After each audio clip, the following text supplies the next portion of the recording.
Uklanjanje nosiljke. Da biste uklonili nosiljku, preklopite je ispod sebe kako bi klizila.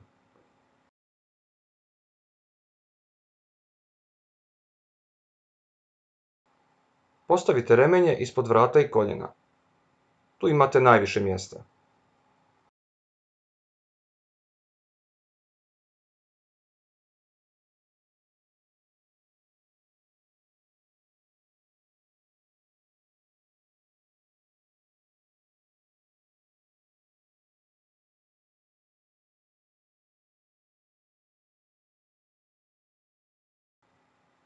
Zamolite korisnika da prekriži ruke i savije koljena kako bi vam omogućio dodatni prostor za uklanjanje nosiljke.